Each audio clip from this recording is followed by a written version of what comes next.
Years ago, I was sitting with my late friend Thane, who had just recently read through the rough draft of my book.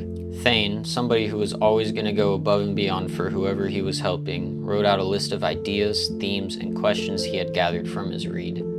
And while I considered each point he had laid out carefully before finalizing the self-publishing process, after Thane's death, the last question on that list that I could never answer started really staring me in the face. What does the cart represent over the backpack?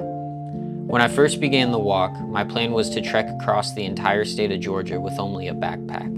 I figured I'd buy a cart once I got to Alabama to prepare for the longer stretches ahead.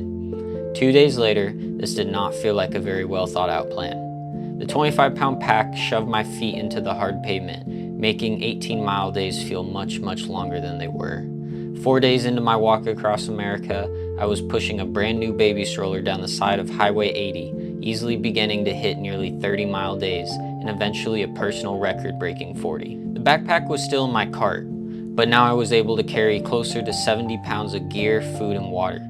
I was able to make it through 115-degree heat index days, 200 miles of western Texas oil fields, and a straight 100-mile stretch with zero services in the Californian desert. My original approach to walking across the country was a run-and-gun one. I figured it'd be best to keep my head down and do everything in my power to keep going relentlessly. What I found was that open arms to help heavily increased my progress. It left me with more air-conditioned nights, a motivation to not let other people down, and it saved me when I ran out of food 70 miles from the next town. My originally somewhat selfish goal became something a lot bigger than myself. Each person I met along the way contributed to this overall goal in some sense, and it felt like they were walking along the way with me. With some serious heat waves rolling through the south, the cart also allowed room for extra food and water, which I was able to share whenever I came across others in need. And so it hit me one day. The cart represents something greater than the individual. The backpack is the individual.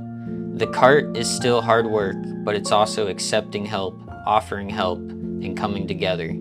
Great things rarely come from the work of one, but the hard work of many people coming together. And that's what the cart represents over the backpack.